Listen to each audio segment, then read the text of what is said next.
Hello, students. I am Manisha Verma, your science teacher. I will discuss about the lesson 3 conservation. Now, first of all, you have to understand that what is conservation. Conservation means संरक्षित करना, means हमारे plants और animal जो कि हमारे जीवन के लिए, हमारी लाइफ के लिए बहुत ही आवश्यक हैं, तो हमें उन्हें संरक्षित करना होगा। इसी क्रम में हम धीरे धीरे वन बाय वन कॉन्सेप्ट को क्लियर करेंगे। First of all we will discuss about the deforestation. Deforestation means cutting down the forest. So we will discuss about causes and consequences. Deforestation is the clearance or cutting of the forest to make forest land available for other uses. यहाँ पर बहुत सारे reason हैं. हमें crop को cultivate करने के लिए चाहिए लैंड, इंफ्रास्ट्रक्चर बनाने के लिए ज़मीन चाहिए, बहुत सारी चीज़ें बनाने के लिए लकड़ी चाहिए. सो इस प्रकार से हम डिफॉरेस्टेशन करते हैं और we harm our environment in many different ways. Now how will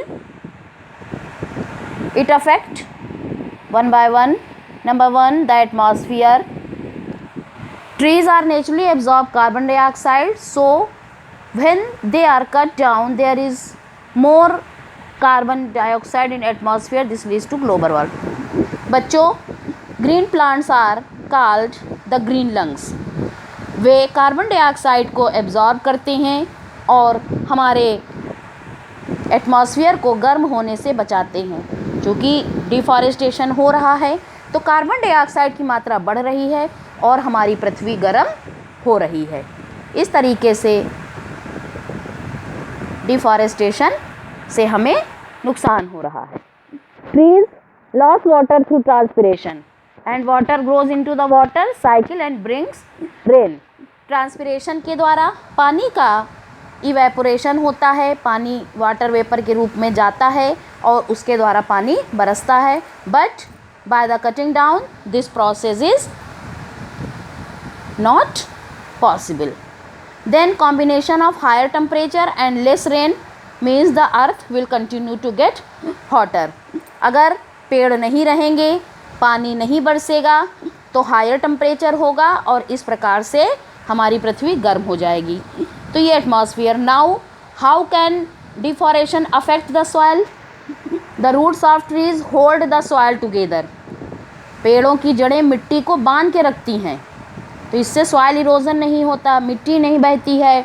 and when the nutrient rich top soil gets eroded, ऊपर की टॉप सॉइल में ही न्यूट्रिएंट्स होते हैं, अगर वो निकल जाएगी तो उससे डेजर्टिफिकेशन होगा. Then the root of trees also absorb water. Roots जो हैं ट्रीज़ के एब्जॉर्ब करते हैं वाटर को. अगर वो निकल जाएंगे then excess water does not get absorb, this lead to flood. इससे बाढ़ आ जाएगी.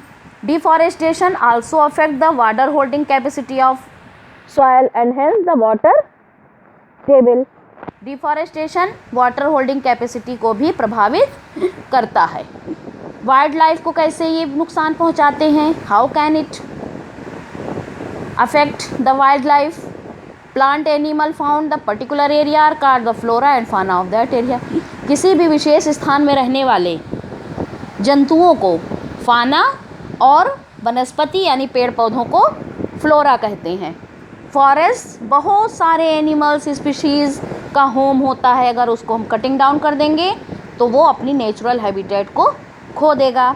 इससे स्पीशीज़ एक्सटिंक्ट हो जाएंगी, मतलब धरती से बिल्कुल गायब हो जाएंगी, डिसअपीयर हो जाएंगी, इंडेंजर्ड हो जाएंगी, यानी कि आगे चल के वो एक्सटिंक्ट यानी कि धरती से बिल्कुल चली जाएंगी आने वाले समय में.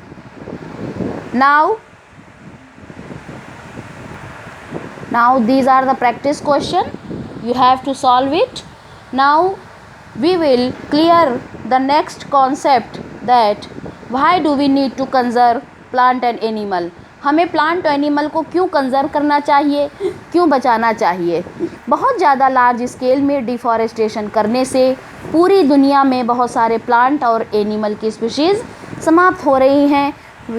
सो we must make every effort to conserve, protect, manage biodiversity in sustainable way. Many species of plant, animal and insects and become extinct because of human action. इसलिए हमें biodiversity, bio means plants and animal, diversity means different. तो इस प्रकार से हमें conserve करने के लिए अपने तरफ से प्रत्येक व्यक्ति को प्रयास करना चाहिए, नहीं तो एक दिन ह्यूमन की एक्टिविटी से एनिमल्स एक्सटिंक्ट हो जाएंगे। एंड इकोसिस्टम, कोई भी ecosystem, plant, animals, micro organism और साथ में इबायोटिक, ए मीन्स एब्सेंट, बायोलॉजी में ए मीन्स एब्सेंट होता है, बायो मीन्स लाइफ, यानी जिसमें लाइफ ना हो, जैसे सॉइल एंड वाटर, इनसे मिलके बनता है। Plants and animals are important as humans to maintain a healthy ecosystem. इसलिए सारी चीज़ें बहुत ज़रूरी हैं इकोसिस्टम के लिए। Now we will discuss about the endemic species. What are endemic species? Endemic species वो प्लांट्स और एनिमल होते हैं जो कि एक पर्टिकुलर एरिया में ही रहें और कहीं भी ना संसार में रहें। जैसे एशियाटिक लायन गिर फॉरेस्ट में रहता है, ये इसका नेचुरल हैबिटेट है और कहीं भी नहीं रहता है। अगर इनका हैबिटेट लॉस्ट हो जाए, हैबिटेट मीन्स निवास स्थान, तो इनकी प्रजाति ख़त्म हो जाएगी। जैसे Asiatic lion, pygmy hog, Kashmir stag. And now next is the endangered species and red data book. Endangered species those हैं जो इंडेंजर्ड, नाम से ही पता चल रहा है, जो खतरे में हो और आगे जाके एक्सटिंक्ट यानी गायब हो सकते हैं, इसलिए हमें इन्हें प्रोटेक्ट करना बहुत ज़रूरी है। Red data book keep a list of all plants and animal that are rare and endangered. Rare माने दुर्लभ, बहुत मुश्किल से जो मिले। तो रेड डाटा बुक ऐसी बुक है जो उन सारी स्पीशीज़ का हिसाब रखती है, प्लांट और एनिमल का, जो रेयर दुर्लभ हैं, बहुत कम पाए जाते हैं, जो इंडेंजर्ड यानी खतरे में है। तो इसको मेंटेन किया जाता है। स्टेटस एक्सटिंक्शन रिस्क की, जो बिल्कुल गायब ही होने वाले हैं, गायब होने की कगार पे हैं, उन प्लांट्स और एनिमल्स के बारे में और हेल्प की जाती है ताकि विभिन्न संस्थाओं के द्वारा, ताकि इनको बचाया जा सके। तो कौन कौन से वेज हैं इनको कंजर्व करने के? Ways to conserve plants and animal, सबसे तो है कि जो वन वे है conserve plant animal to create protected area. एक संरक्षित एरिया बनाया जाए जहां ह्यूमन एक्टिविटी जैसे cutting of trees, hunting, poaching यानी शिकार, एनिमल्स, ग्रेजिंग ऑफ कैटल, ये सारी चीज़ें बंद हों। Indian government has created 3 types of protected area. Indian government ने 3 तरह के ये एरिया बनाए हैं। जैसे पहला है wild life century. Protected wild life century वो एरिया हैं जहां वाइल्ड एनिमल्स प्रोटेक्ट किए जाते हैं, कंजर्व किए जाते हैं। जैसे zoo, animal live in their natural habitat in wild life sanctuary में। Restricted hunting and poaching of animal and the, यहाँ पे ये सारी चीज़ें नहीं अलाउ होती हैं। 500 वाइल्ड लाइफ सेंचुरी हैं जहाँ पर वाइल्ड एनिमल्स रहते हैं, tiger, elephant, rhinoceros and many mores. National park वो प्रोटेक्टेड एरिया हैं जहाँ फ्लोरा और फाना, पेड़ और पौधे दोनों कंजर्व किए जाते हैं। एंड रिस्ट्रिक्टेड, क्या क्या इसमें यहाँ पर रोक है? ना तो कटिंग कर सकते हैं, ना तो ग्रेजिंग कर सकते हैं। इस प्रकार से जो है these areas are also protected from human exploitation, pollution, industrialisation, इनसे भी बचाया जाता है।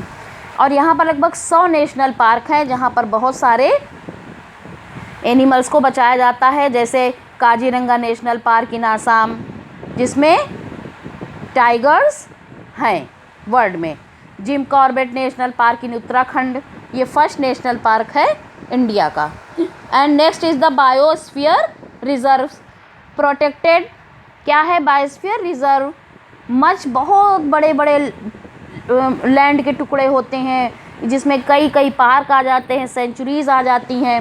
तो डिफरेंट टाइप्स ऑफ बायोडाइवर्सिटी इसमें हम कर सकते हैं, जैसे ज़मीन भी होगी, मैरीन भी होगा यानी समुद्र भी होगा, कोस्टल समुद्री इलाका भी होगा। प्लांट एनिमल दोनों को प्रोटेक्ट करते हैं। और human communities that are native to this area, ये लोग यहाँ पर रहते हैं। रिस्ट्रिक्शन क्या क्या है यहाँ पर? अलग अलग प्रकार के हैं, जैसे ह्यूमन एक्टिविटी केयर जोन में strictly protect human activity allowed है, बहुत नियमों के अनुसार। Buffer zone surround the core zone, some amount of activity यानी साइंटिफिक रिसर्च के लिए, एजुकेशन के लिए अलाउ है ना। इस प्रकार से वहाँ पर नियमों के तहत आप कोई भी एक्टिविटी कर सकते हैं।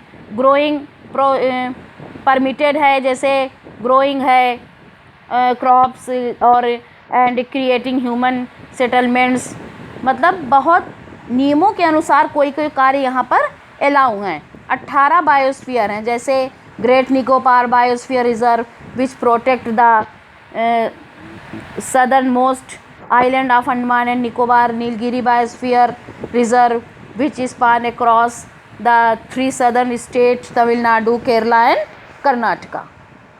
These are the practice question, you have to do it. These are the keywords, some you can note down and practice it.